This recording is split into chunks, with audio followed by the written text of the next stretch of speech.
Vou fazer algumas perguntinhas que chegaram aqui do público. A Isaura, de São Paulo, tem 55 anos, fala que tem muita dor no osso acima da mandíbula, além de dor no maxilar, sente constantes dores de cabeça. O que posso fazer?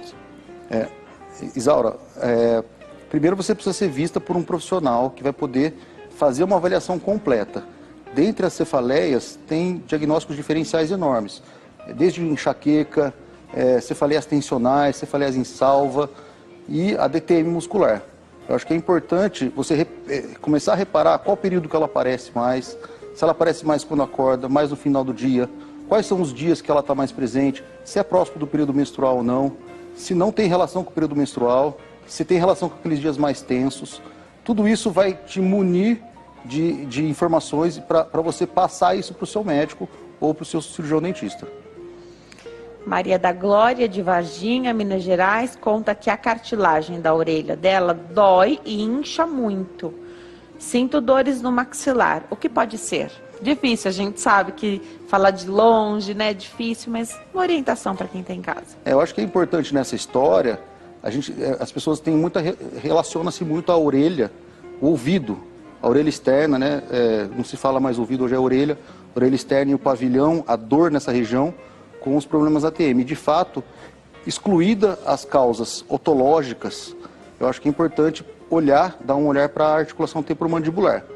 Como a região da orelha é uma região muito inervada, é comum a dor ser reflexa. A dor está na orelha e não na articulação. Se ela tem a relação da dor junto com essa dor na região do maxilar, da mandíbula, provavelmente tem relação sim.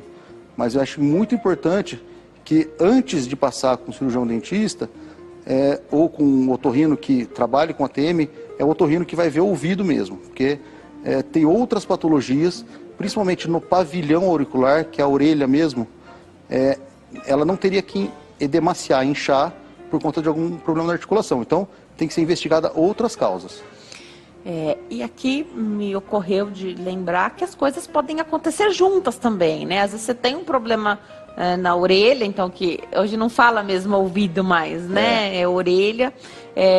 E você pode ter disfunção temporomandibular também, Sim. né?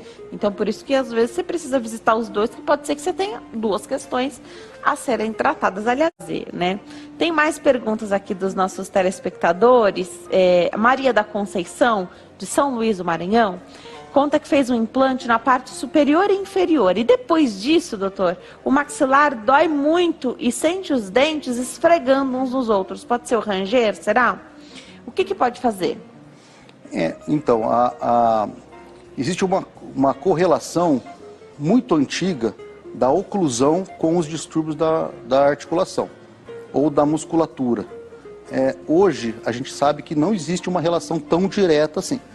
Talvez uma má oclusão, um dente batendo antes dos outros, ele funciona como um gatilho para uma doença, para a pessoa começar a ranger e morder os dentes. Então, ela tem aquele problema da ansiedade, ela tem ela tem tudo para ter a doença e de repente vem um contato prematuro por um implante recente ou alguma coisa um tratamento ortodôntico que começou agora ou fez uma restauração no dente, isso se torna um gatilho para começar a doença. Se for uma pessoa que não tem a tendência a ter o apertamento, ela pode ter esse gatilho e não vai desenvolver. Então, hoje, sabe-se que os distúrbios da oclusão, não aqueles mais exuberantes, que a pessoa perde a dimensão vertical, que perde muitos dentes posteriores. Os distúrbios mais comuns, eles não têm relação com a DTM muscular. Perfeito. Mais perguntas aqui. A Maria de Teixeira de Freitas, na Bahia, conta que tem um problema na orelha, que coça muito, depois incha, sai um líquido que pode ser. E, de novo, como a ATM está localizada aqui pertinho da orelha, as pessoas costumam mesmo relacionar. Então, para tranquilizar, você já disse, né? Não está exatamente relacionado, né? Não está. Essas coceiras na orelha, normalmente a gente chama de otite externa. Tem uma otite externa que chama eczematosa, que é quando ela sai aquela casquinha branca.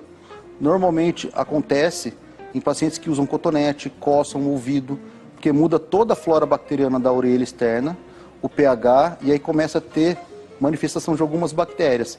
Então é importante não usar cotonete não é feito para usar no ouvido, né? Tem que secar o ouvido com a toalha no dedo, né? Porque você tira a cera, e a cera ela tem a função, ela tem a função de tirar a água, ela tem a função da água não entrar e sair. Quando você remove a cera, a água entra. Sabe quando você fica na piscina muito tempo e os dedos ficam enrugados? Acontece igual na pele do ouvido. E aí começa a descascar e começa a reverberar uma doença. E aí não tem nada a ver com articulação, aí é uma doença otológica. Perfeito. Você falou do cotonete, né, dessa haste flexível, haste de algodão. Curiosíssimo, né? Porque todo mundo acha que é para cutucar o ouvido. Sim. E não é, aliás, é perigosíssimo isso, muito, né? Em bebês não se faz jamais, crianças, nem adulto. E você fala de mexer na flora ali da nossa orelha, do nosso ouvido. E aí isso que causa às vezes o problema, então, né? Aí entra Exatamente. na piscina e fala, mas não sai a água. É porque é para entrar e é para sair, né? Sim, exatamente. Eu falo o seguinte, Papai do Céu fez a gente muito bem feito. Perfeito. Né? E ele fez uma cera no ouvido que tem uma função. Ela é bacteriostática, ela impede o crescimento de algumas bactérias e ela é hidrofóbica, ela impede a entrada, que a água fique no ouvido. Então, se ele fez assim, é porque tem que ficar lá, não é para tirar. Então, haste de algodão foi ensinado em propagandas antigamente, década de 80, 70, tinha propaganda usando, né? Mas realmente não deve ser usado. Legal. Nizelina tá na linha, fala conosco de Porto Velho, Rondônia. Oi, Nizelina, tudo bem? Boa tarde. Boa tarde. Seja bem-vinda à consulta ao doutor. Fica à vontade para fazer sua pergunta. Uhum. Então, há muitos anos eu fui atingida por um tiro, né, no meu maxilar. E eu passei pela cirurgia, né? E eu sinto uma dor no músculo do lado, do mesmo lado desse maxilar que foi quebrado na época, eu sinto uma dor e uma tensão, sabe? Nesse músculo. Nizelina, esse acidente que você sofreu, então esse tiro, foi retirado? Como é que aconteceu? O que aconteceu? Foi, a bala foi retirada.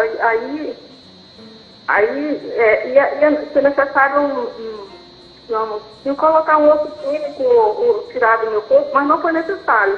O osso colou, emendou e cresceu, né? Aí foi um milagre de Deus, mas... E o que você sente agora é essa dor, é uma pressão, uma tensão que você fala? É, uma tensão. Aí dói aquele músculo no meu pescoço, sabe? E uma tensão mesmo. Certo. Obrigada, Nizelina, pela sua pergunta, obrigada pela confiança no programa. Doutor, como é que a gente consegue ajudar nossa telespectadora? Provavelmente ela teve uma fratura, pelo que ela falou, foi um tratamento conservador, não foi preciso fazer nenhuma intervenção para reduzir a fratura. Existem algumas fraturas na mandíbula, na face, que são conservadoras. E claro, teve um trauma grande, um ferimento por arma de fogo. É um trauma grande e esse processo de cicatrização forma fibroses. Nas fibroses, a anatomia e a fisiologia muda. Então é comum que exista uma sobrecarga para ela fazer a mesma função de abrir, fechar a boca, lateralidade, que os músculos precisem trabalhar mais para poder vencer essas fibroses, essas forças que ficaram ali. E então ela pode desenvolver, sim, por esforço maior, uma dor muscular. E também a gente tem que lembrar que uma pessoa que sofreu um ferimento por arma de fogo, é difícil ela estar 100% tranquila, né? Então é esperado que ela tenha uma tensão natural. Então soma-se a isso, essa alteração anatômica, soma-se a isso todo esse psicológico que trouxe, né, esse evento.